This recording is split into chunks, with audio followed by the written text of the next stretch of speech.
Ayo we lanjut. Gak ada apa-apa pot. Ayo lanjut aja. Dan terdengar seperti lelaki tua. Sampurasun. Assalamualaikum warahmatullahi wabarakatuh. Ketemu lagi di channel Triaji Kaji Official. Dan sekarang saya akan melanjutkan cerita yang kemarin, yaitu dengan judul apa ya kemarin saya, pendakian mistis dimensi lain di Gunung Malabar. Untuk beraya yang belum sempat lihat part satunya, nanti saya akan cantumkan linknya di description. Oke. Dan sekarang saya akan melanjutkan ke part 2 nya, part 2 sampai beres gitu kan. Jadi sebelum saya melanjutkan ke cerita part 2 nya, jangan lupa dulu di like, subscribe, comment, and share, oke? Agar channel saya, channel Triaji Kaji Official lebih berkualitas dan lebih mantap lagi ke depannya. Jadi jangan lama-lama, kita langsung lanjutkan part 2 nya, oke?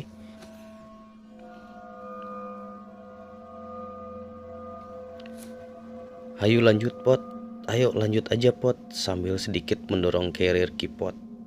Kami lanjut berjalan dengan formasi yang semakin rapat. Kami saling berpegangan pada tas carrier yang ada di depan kami dengan keypot yang masih di posisi paling depan dan Irgi yang berada di paling belakang. Saya yang dari tadi merasa seperti ada yang mengikuti, mulai mendengar seperti suara langkah kaki yang terletak di belakang Irgi. Karena khawatir, sedikit-sedikit saya menoleh ke arah belakang untuk memastikan Irgi masih ada dan baik-baik saja. Lalu saya bilang, "Ayo Gi, cekelan tas carrier orang. Ayo Gi, pegang tas carrier gua." Dengan suasana yang semakin mencekam dan candaan yang sudah tidak sanggup saling kita lontarkan lagi, kita terus berjalan.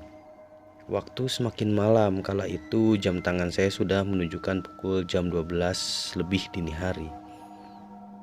Kami semakin panik karena pos 4 tak kunjung terlihat juga. Agan pun yang sedari tadi menggunakan tongkat kayu yang diambil di perkebunan tempat awal pendakian tadi untuk membantu berjalan. Akhirnya dia tancapkan ke tanah tepat di tengah-tengah jalan setapak yang cukup lenggang dengan ciri khas. Di dekat situ terlihat pohon besar yang menjulang cukup tinggi, tidak memiliki tangkai, ranting, dan daun.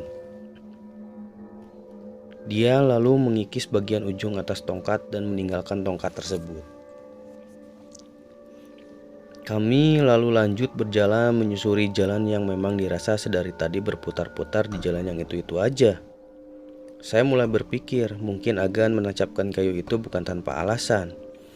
Setelah sekitar 45 menit berjalan, benar saja kami kembali menemukan tongkat yang ditancapkan Agan di tempat yang terdapat pohon tinggi tidak bertangkai, tidak berranting, dan tidak berdaun tadi. Agan bilang, "Ya tongkat orang nubieu kan? Ini tongkat gua yang tadi kan?" Semua lalu saling bertatapan heran. Lihat lagi, itu memang tongkat yang digunakan Agan tadi. Karena menancap di tengah jalan setapak dengan ujung atas yang dikikis. Kami mulai kehilangan harapan, kami mulai kalut, mulai berpikir aneh-aneh. Takut kalau saja kita semua tersesat dan tidak bisa pulang kembali lagi ke rumah. Saya mengira kejadian berputar-putar seperti ini hanya ada di film-film horor atau cerita omong kosong belaka. Namun ternyata saya mengalaminya sendiri kala itu. Di tengah rasa panik yang kami rasakan, Agan mencoba menenangkan semua dengan berkata, "Guys, ayo nama diukela, hayu berdoa." "Udah, sekarang kita duduk dulu, ayo kita berdoa." Kami serentak duduk di tempat itu dan mulai berdoa dengan diiringi rasa yang campur aduk. Kami terduduk cukup lama, panik, takut, dan gelisah. Bingung harus melanjutkan perjalanan atau kembali pulang.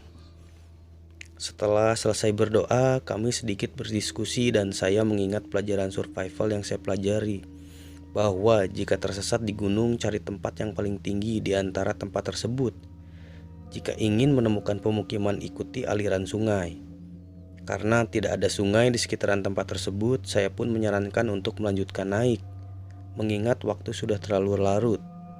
Takutnya jika memilih untuk turun, kami semua malah semakin tersesat. Mengingat hutan ini sangat rapat dan gelap, lampu senter yang kami gunakan pun dayanya sudah mulai melemah. Kami pun mulai berdiri dan kembali berjalan, berharap jalan yang kami tempuh berhenti berputar dan tertuju ke arah puncak atau setidaknya sampai pos 4. Kami terus berjalan sambil berdoa dalam hati. Tak disangka setelah kami berdoa sekitar 15 menit berjalan, kami menemukan pos 4 yang dari tadi menjadi target tempat istirahat terakhir kami sebelum beranjak ke puncak.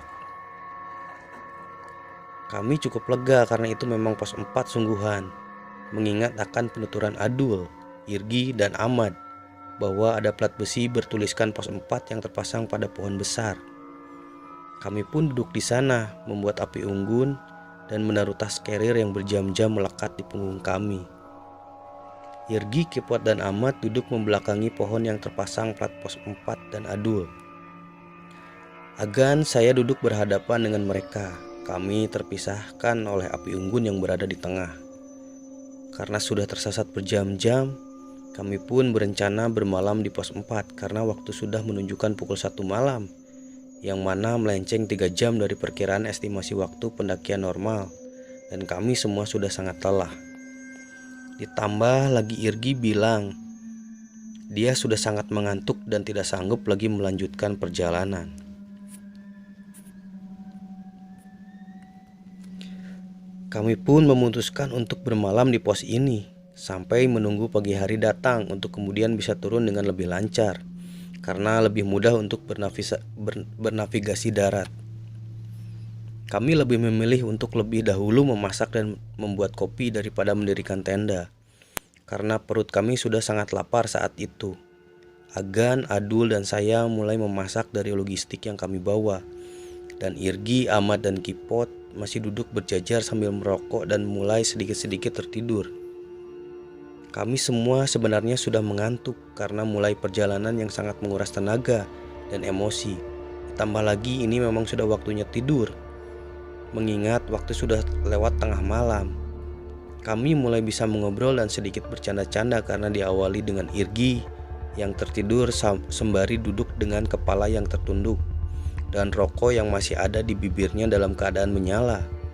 Melihat itu kami serentak tertawa dan suasana yang tegang mulai sedikit mencair. Kami mulai menyantap makanan dengan formasi melingkar. Namun, di balik suasana yang mencair, saya tetap merasa tidak enak berada di tengah-tengah kegelapan hutan di pos 4 itu. Saya merasa seperti sedang diawasi dari segala penjuru. Sebenarnya saya sangat tidak nyaman jika harus bermalam di pos 4. Namun mengingat Irgi sudah sampai ketiduran ketika merokok tadi, dan melihat kondisi teman-teman yang lain pun sudah sangat kelelahan, saya mencoba untuk tetap tenang. Makanan telah habis disantap. Saya dan Adul terus menambahkan kayu untuk api unggun yang kami buat agar apinya tetap menyala. Irgi sekarang sudah tidur cukup lelap di posisi duduknya. Agan dan Kipot masih sedikit mengobrol sembari minum kopi hangat. Sedangkan Ahmad sedari tadi hanya tertunduk dan tetap tertunduk walaupun diajak bicara. Namun matanya masih terbuka yang berarti dia tidak tidur. Ahmad terlihat seperti tidak ingin membicarakan apapun setelah peristiwa mencekam tadi. Tiba-tiba Kipot bilang di tengah-tengah keheningan, "Arah jam 12 Arah jam 12 bro." Kami yang belum mengerti apa yang dia bicarakan pun bertanya, "Non aimaneh pot, apa sih lu pot?" Kipot kembali bilang, "Eta tinggal di arah jam 12. Itu lihat di arah jam 12," sambil mengarahkan nyala senter ke arah yang dia maksud. Kami sontak menoleh ke cahaya yang dia arahkan dengan lampu senternya. Di situ kami melihat dua sosok yang berbeda. Agan dan saya melihat sosok kakek-kakek tua yang berdiri melihat ke arah kami. Sedangkan Kipot dan Adul melihat sosok perempuan berbaju putih yang melayang di sebelah pohon besar lalu samar dan menghilang. Irgi yang masih tertidur dan Ahmad yang masih saja menunduk sepertinya tidak melihat di antara dua sosok tersebut. Kami pun mulai merasa panik dan tidak tenang, lalu berpikir bahwa tidak akan nyaman jika kami tetap bermalam di sini. Tidak lama kemudian, Kipot yang duduk di paling kiri di antara jajaran Irgi dan Ahmad melihat sosok wanita berwajah rusak yang bersandar di carrier miliknya, yang dia sandarkan tepat di samping kiri tempat dia duduk. Wanita itu menatap ke arahnya dengan tatapan tajam, dengan kepala yang mendangak, dengan wajah yang sangat pucat. Kipot lalu terpejam sambil berbisik agak keras memanggil Adul. "Dul, kadia Dul. Dul, kesini Dul." Sembari menarik tangan Adul yang bisa dia jangkau. Adul pun tertarik dan jongkok tepat di depan Kipot. Seketika itu pula Adul melihat wajah sosok wanita yang sangat pucat dan agak rusak itu. Mereka berdua panik, seram dan takut, namun tetap berusaha untuk tidak memberitahu yang lain, lalu mengalihkan dengan mengajak untuk segera pergi dan melanjutkan perjalanan menuju puncak. Agan pun berpikiran demikian, namun saya dan teman-teman yang lain sudah berdebat untuk kembali melanjutkan perjalanan ke puncak atau tetap bermalam di pos 4. Jika tetap berada di pos 4, hal-hal yang lebih mengganggu atau bahkan makhluk gaib yang berdatangan kemungkinan akan lebih banyak, atau situasi berkemungkinan menjadi lebih buruk lagi. Namun melihat kondisi Irgi yang sudah tertidur cukup lelap dan kondisi kami yang sudah sangat kelelahan membuat saya berpikir lain. Saya menyarankan untuk bermalam di sini. Takutnya jika melanjutkan perjalanan kita akan tersesat dan berputar-putar lagi seperti tadi. Akhirnya setelah sekitar setengah jam kami berdebat di pos 4, kami memutuskan untuk berkemas dan melanjutkan perjalanan. Saya membangunkan Irgi, berharap karena sudah tidur walaupun sebentar dia sudah sanggup untuk melanjutkan perjalanan. Jam 2 dini hari kami mulai kembali melanjutkan perjalanan mengikuti jalan setapak tunggal yang mengarah ke atas. Kami semua berjalan dengan setengah mengantuk karena baru Irgi saja yang terlelap tidur, itu pun hanya sebentar. Kami berjalan menyusuri hutan yang masih rapat bergantian dengan daun yang tinggi seperti sebelumnya. Perjalanan masih terasa mencekam. Saya merasa bahwa kami berjalan dengan diawasi dari segala penjuru. Posisi berjalan kami sekarang berganti, dengan Adul yang ada di paling depan disusul Kipot dan Ahmad. Lalu Agan, Irgi dan saya ada di paling belakang. Tidak ada hal yang mengganggu secara fisik selama perjalanan ini. Namun kami masih tetap merasa diawasi dari segala penjuru. Kami terus berjalan sambil berharap perlahan vegetasi akan mulai sedikit terbuka, yang artinya itu menandakan bahwa puncak tidak jauh lagi. Lalu kami kembali menemukan tumbuhan yang menjalar ke tengah membentuk seperti terowongan seperti di bawah tadi. Namun yang ini sedikit berbeda. Terowongan ini terbentuk dari tumbuhan bambu kuning yang ukurannya cukup kecil dibanding pohon bambu kuning pada umumnya. Kita pun melewat terowongan tersebut dengan posisi berjalan tertunduk. Dan ketika kami semua telah melewati terowongan itu, baru beberapa langkah terdengar suara A. Disusul dengan satu lampu flash dari handphone Kipot yang sedang saya pegang tiba-tiba mati karena kehabisan daya baterai. Itu suara perempuan, suaranya cukup melengking dan terdengar cukup jelas. Entah dari mana sumber suaranya, namun terdengar tidak terlalu jauh dari tempat kami berdiri. Langkah kami pun terhenti dengan saling menatap satu sama lain. Kipot dengan wajah yang tegang lalu bilang, "Gak dengar tuh, dengar nggak?" Kami semua langsung mengangguk menjawab dengan suara pelan dan muka yang tegang. Suaranya masih terdengar ketika kami berhenti. Kami berpikir apakah mungkin itu suara pendaki lain yang sedang menuju puncak atau seorang perempuan yang tersesat. Tapi Ahmad langsung mematahkan dugaan itu dengan bilang, "Ayo lanjut," seperti tidak ingin membahas suara apa itu. Kami kembali lanjut berjalan dengan suara teriakan yang masih terdengar. Saya pun terpaku dengan pikiran bahwa itu adalah suara makhluk gaib yang mungkin bermaksud kembali menyesatkan kami. Kami terus berjalan dengan waktu sudah menunjukkan pukul 2.20 malam. Kami sedikit bersyukur karena seperti yang kami harapkan, vegetasi mulai terbuka. Hutan yang tadinya rapat dan gelap sudah mulai berjarak, dan kami bisa mulai melihat langit dengan bulan purnamanya yang bersinar terang. Ketika kami mulai bisa melihat ke arah atas, saya bermaksud bertanya kepada 3 orang teman yang sudah pernah kesini sebelumnya.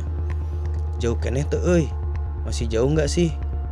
Adul pun menjawab dengan sigap, "Eta puncakna, itu puncaknya," sambil menunjuk ke arah sebuah pohon tidak berdaun yang terlihat tidak terlalu tinggi. Rupanya pohon itu adalah ciri khas puncak Gunung Malabar. Kami jadi cukup bersemangat mendengar Adul berkata demikian. Kami berusaha mempercepat langkah dengan harapan segera sampai ke puncak. Namun ternyata ada hambatan lain.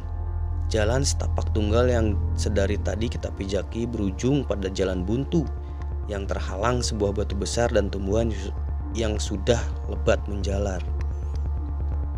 Agan pun bertanya kepada 3 orang yang pernah mendaki ke gunung ini sebelumnya. "Buntu euy, kumaha ieu? Jalannya buntu, gimana nih?" Dengan nada agak jengkel, Kipot dan Ahmad pun berbalik arah mencari barangkali ada cabang jalan di sekitar situ yang tadi dilewat. Padahal puncak sudah terlihat di depan mata. Namun hal yang tidak diduga-duga begini lagi terjadi. Kami berpencar tidak terlalu jauh untuk mencari jalan yang bisa dilewati untuk sampai ke puncak. Setelah beberapa menit berjalan, Agan menemukan jalan yang bisa dilalui, yaitu jalan yang melipir ke arah kiri dari jalan buntu yang terdapat batu tadi. Kami pun mulai menerabas ke arah kiri dengan pijakan yang sangat sempit, sambil berpegangan pada tumbukan di sekitar yang cukup kuat untuk menahan beban tubuh kami. "Alhamdulillah puncak euy. Alhamdulillah puncak bro," kata Adul yang berada paling depan berteriak. Saya yang berada di paling belakang langsung bergegas mempercepat langkah ingin segera melihat puncak dan beristirahat dengan tenang di atas sana. Setelah bisa melewati jalan sempit itu, kami semua lega karena benar-benar sampai di puncak. Sesampainya di puncak, hal yang pertama kami lakukan adalah menaruh tas carrier dan membuat lingkaran cukup besar dengan posisi saling membelakangi, lalu buang air kecil dengan hati yang lega. Karena kami semua tidak ada yang berani buang air kecil selama perjalanan yang mencekam tadi. Bahkan saat beristirahat sekalipun kami lebih memilih menahan kencing karena sebenarnya rasa ingin kencing itu teralihkan oleh rasa panik, takut, dan kalut karena perjalanan mencekam dan berbagai makhluk yang kami lihat di bawah tadi. Setelah kami mengumpulkan kayu bakar dan mulai menyalakan api unggun, waktu ketika kami sampai di puncak Gunung Malabar adalah 02.37 WIB, di mana itu melenceng 4,5 jam dari perkiraan estimasi waktu pendakian normal, yang mana memunculkan pertanyaan yang sama di benak kami berenam. Kami tersesat tadi sampai 4 jam lamanya. Di puncak gunung kami merasa lebih baik, tidak ada lagi bunyi besi, suara mengganggu, tidak terdengar lagi suara motor statis yang tidak mendekat maupun menjauh selama berjam-jam lamanya di tengah kegelapan malam. Tidak terlihat lagi kunang-kunang yang menyala di sepanjang sisi jalan setapak yang selama ini kami lewati. Tidak ada lagi suara-suara aneh yang asalnya entah dari mana. Tidak ada lagi penampakan makhluk-makhluk goib dan tidak terdengar lagi suara teriakan perempuan yang tadi terdengar tidak terlalu jauh sebelum kita sampai di puncak. Kami tidak lagi merasa ada yang mengawasi kami dari segala penjuru. Kami merasa puncak gunung ini adalah area paling aman dari semua bagian gunung dan hutan yang telah kami lewati berjam-jam lamanya. Karena itu, kami mulai sedikit saling bercerita tentang apa saja hal janggal yang masing-masing dari kami lihat, dengar, atau rasakan selama perjalanan yang sangat berbeda dengan perjalanan kami ke gunung-gunung lain sebelumnya. Kami duduk melingkari api unggun yang tidak terlalu besar nyalanya. Lalu Irgi mengawali pembicaraan dengan bilang, "Urang sebenarnya hayang ngompol ti handap keneh anjir. Ti saacan arurang ngambil bau belerang. Ngan teu wani ngompol soalna asa ngarasa aya nu nuturkeun tukangeun urang. Gua sebenarnya pengen buang air kecil sejak dari bawah tadi anjir. Dari sebelum kita nyium aroma bau belerang, tapi gak berani buang air kecil soalnya kayak ada yang ngikutin kita di belakang gua." Saya yang mendengar suara langkah kaki yang berada di belakang Irgi langsung menyaut, saprak bau belerang teh urang ge ngadenge di tukangeun maneh aya nu leumpang. Matakan urang minang ningali ka tukang bisi maneh leungit. Iya, semenjak bau belerang itu, gue juga ngedengar di belakang lu ada suara orang jalan. Makanya gue sering noleh lihat ke arah belakang, takut lu hilang, sambil sedikit tertawa. Lalu Kipot mulai membahas tentang apa yang dia lihat selama dia berjalan di depan. Aing mantak minang eureun lempang teh ningali wae aki-aki anjir. Jeung pas di pos 4 orang ningali awewe ngalayang di sisieun tangkal. Gua makanya sering berhenti jalan tuh sering lihat kakek-kakek anjir. Terus pas di pos 4 gua lihat kayak cewek yang melayang di sebelah pohon. Mendengar pos 4 Adul langsung menyaut. Sia ajik teu inget nu di belah kiri maneh, nu beungeutna ngadangak dina karir maneh. Lu gak inget yang di sebelah kiri lu yang mukanya ngedangak di kiri lu? Kipot langsung menjawab, ajik aing reuas pas ningali ka kiri aya beungeut awewe pucet beungeutna rusak. Ya gua juga kaget pas lihat ke kiri ada muka cewek pucat mukanya rusak. Agan dan saya mendengar cerita mereka melihat penampakan langsung ikut bicara. Urang ge ningali aki-aki di pos 4 cigana eta sora minta udut euy. Ya gue juga lihat kakek-kakek di pos 4 kayaknya itu suara yang minta rokok. Amat yang sedari tadi tidak banyak bicara tiba-tiba bilang, urang ge ningali awewe ngeri di pos 4. Gue juga lihat perempuan serem di pos 4. Di situ saya mengerti kenapa Amat tidak mau banyak mengobrol dan selalu tertunduk di pos 4. Lalu Kipot tiba-tiba menyaut nyeleneh sambil bangkit dari duduknya dan bilang dia ingin tidur dengan menggantungkan sleeping bag-nya di pohon dan tidur dengan posisi berdiri. Kami yang mendengarnya sontak tertawa karena Kipot yang selalu punya bahan candaan telah kembali setelah berjam-jam diam tidak sanggup bercanda di perjalanan karena saking mencekamnya. Waktu semakin beranjak menuju pagi. Irgi, Adul, dan Amat sudah terlelap di atas tenda yang digelar di tanah.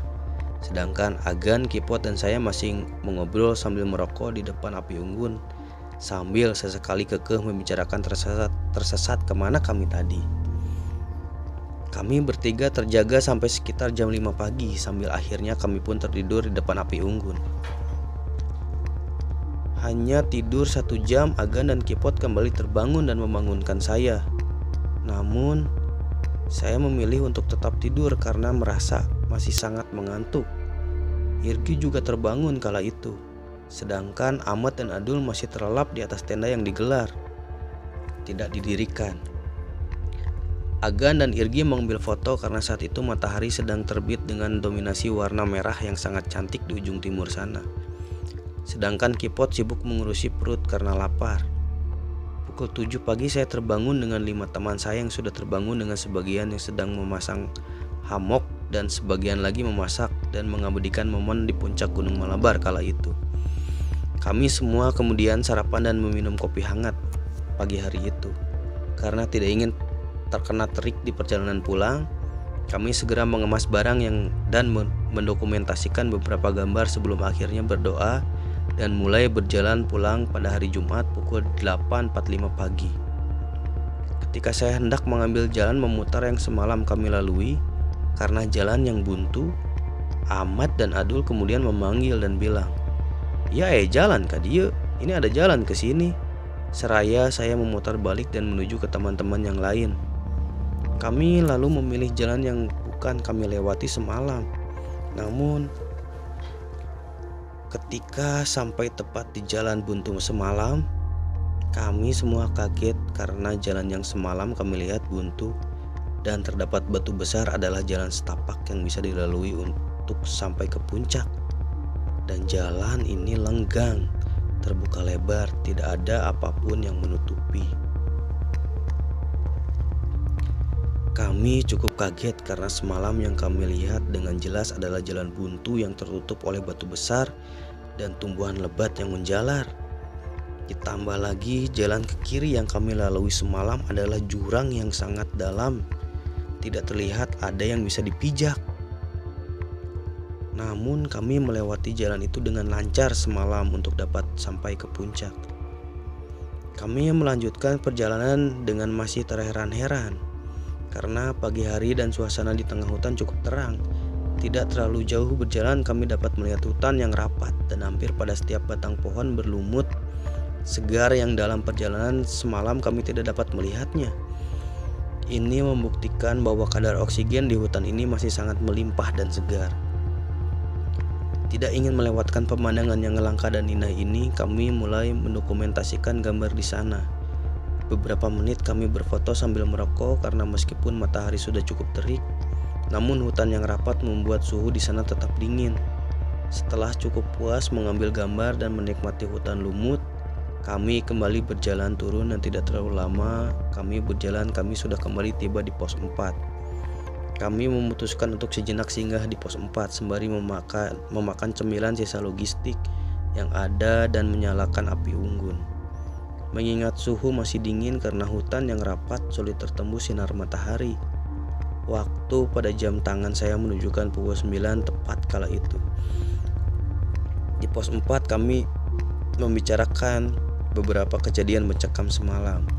Dan sebenarnya saat itu meskipun sudah pagi hari, saya tetap merasa di sana kami masih diawasi dari segala penjuru. Saya masih merasa kurang nyaman berada di pos 4. Sekitar 5 menit kami beristirahat di pos 4, kami kembali melanjutkan perjalanan turun dengan langkah yang tidak terlampau cepat karena kontur tanah tidak terlalu menurun. Bahkan bisa dibilang datar. Saya teringat untuk membawa sampah kemasan cemilan yang Irgi tinggalkan semalam. Karena mengingat kami memang tidak terbiasa untuk membuang sampah sembarangan di gunung.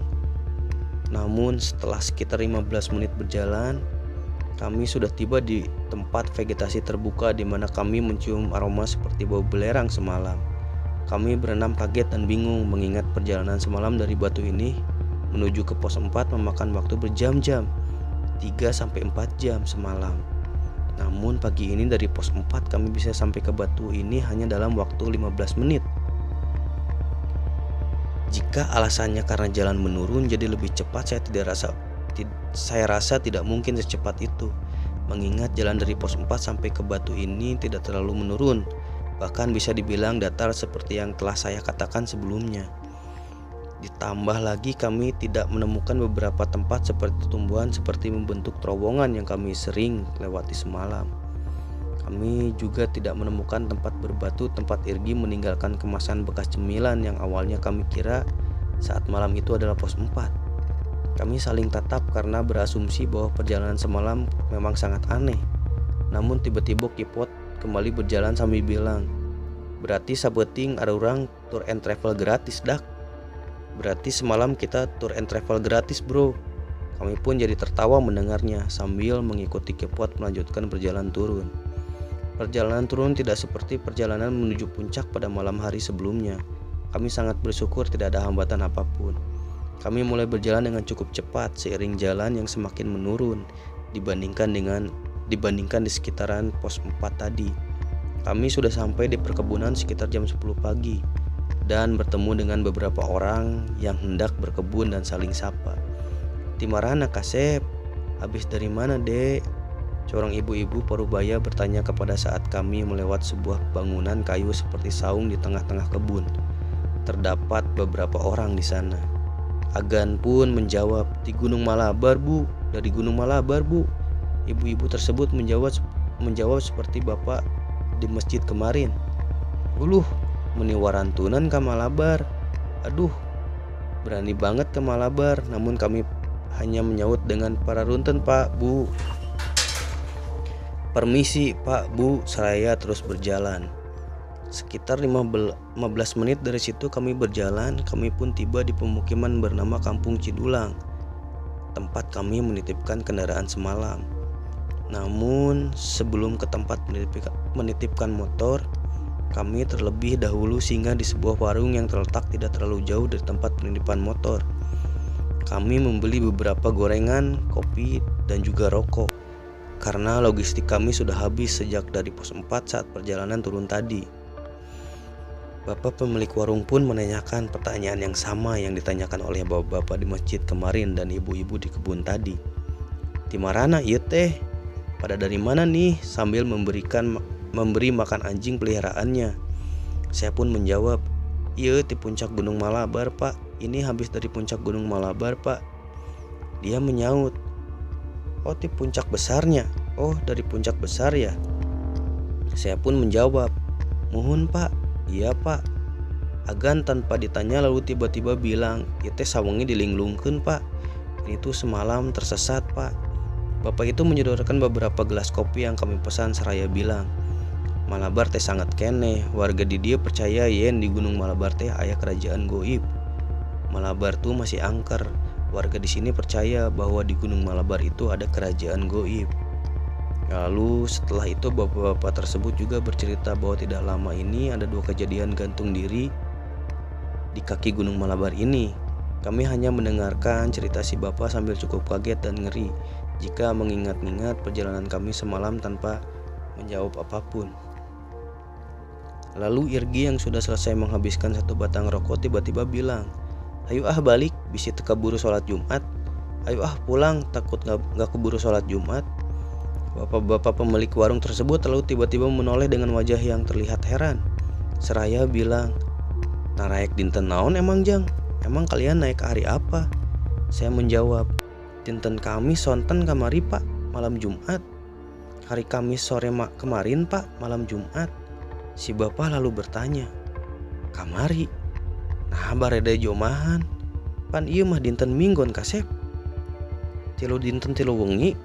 Kan aranjeun teh di luhur teh. Tilu dinten tilu wengi kan aranjeun di luhur teh. Kemarin kok mau Jumatan, kan hari ini hari Minggu. 3 hari 3 malam kan kalian di atas." Mendengar si bapak bicara demikian, kami berenam langsung bengong dan kaget karena kami berasa bahwa hanya 1 malam melakukan perjalanan ke Gunung Malabar. Lalu saya bilang, "Ah si bapak mah sok heureuy. Ah si bapak mah suka bercanda." Sambil sedikit tersenyum berharap si bapak memang sedang bercanda. Lalu Adul menyarankan untuk membuka handphone masing-masing. Siapa tahu masih ada yang ada baterainya tersisa dan bisa masih menyala, mengingat handphone milik kami digunakan untuk menerangi jalan berjam-jam semalaman dan kami lebih sering menggunakan kamera digital untuk mengambil gambar. Ketika kami semua mengecek handphone milik masing-masing, ternyata dari semua handphone hanya handphone milik saya yang masih menyala karena tidak digunakan, mengingat saya menggunakan handphone keypod karena bertukar keypod yang menggunakan headlamp milik saya. Lalu ketika handphone saya dinyalakan, ternyata si bapak yang berkata bahwa hari itu adalah sudah hari Minggu benar. Melihat di handphone saya sudah menunjukkan bahwa hari itu adalah hari Minggu, tanggal 23 Juni 2019. Kami pun menjelaskan kepada bapak tersebut bahwa kami merasa melakukan perjalanan pendakian hanya 1 malam dan langsung turun pada keesokan harinya, yaitu pada hari Jumat.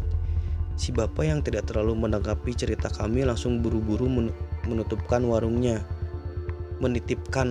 kepada kerabat yang kebetulan baru saja tiba di warung tersebut dengan motornya, untuk kemudian membawa kami ke sebuah rumah yang tidak terlalu jauh dari warung si bapak tersebut. Tiba-tiba di sana kami langsung disuruh untuk masuk dan membersihkan diri. Dan setelahnya ditanyai dan disuruh bercerita tentang peristiwa apa yang terjadi semalam yang menimpa kami sedetail mungkin.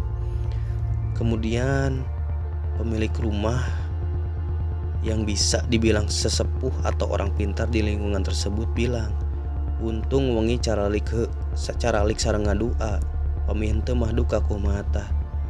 Untung saja semalam kalian duduk dan berdoa, kalau enggak kalian gak tahu gimana sekarang." Saya pun berkata dalam hati, jadi ini jawaban dari pertanyaan kami. Kemana saja kami semalam sampai tersasar 4 jam lamanya berputar-putar di tengah hutan. Lalu ketika turun dan sampai bawah, kami tidak sadar bahwa hari itu sudah hari Minggu. Sekian dan terima kasih. Ya, jadi di cerita ini kita bisa ambil hikmahnya ya, Jadi Kang Irgi ini dan rekan-rekannya gitu mendaki ke Gunung Malabar dan di sana menemukan hal-hal yang tidak masuk akal, hal-hal yang tidak logik gitu kan, dan merasa dia mendaki hanya 1 hari gitu, mendaki malam Jumat, pulang Jumat, padahal kenyataannya dia itu 3 hari ya kalau nggak salah. Jadi pulang tuh nyampe bawah tuh hari Minggu gitu, dan mereka tidak percaya. Jadi baraya di sana, dan saya pun atau Kang Irgi atau rekan-rekannya bisa mengambil hikmah dari pendakian ini ya. Mungkin dalam perkataan yang tidak agak dijaga gitu kan, awal-awalnya ketika mau berangkat gitu. Kalau dalam bahasa Sunda itu sompral gitu, ngomong sembarangan atau apa ya, kurang beretika gitu. Meskipun saya mengacungkan jempol, salut kepada Kang Irgi dan rekan-rekannya yang tidak membiasakan membuang sampah di gunung gitu, sampai sengaja balik lagi untuk mengambil sampah yang kemarin ketinggalan di sana. Seru ceritanya, terima kasih Kang Irgi ya, ceritanya seru banget ini. Apalagi ya mungkin itu saja yang bisa saya sampaikan ya. Mungkin baraya bisa punya pendapat atau apa hikmah yang bisa diambil dari cerita ini, langsung di komen aja nanti gitu. Dan untuk next video saya akan tetap menceritakan tentang kisah mistis pendakian, dan judulnya ya nanti aja tunggu judulnya apa. Dan pokoknya seru lah ceritanya gitu. Sampai sini dulu mungkin videonya. Yang belum nyimak part satunya nanti saya cantumkan linknya di description. Oke. Saya Aji. Assalamualaikum warahmatullahi wabarakatuh.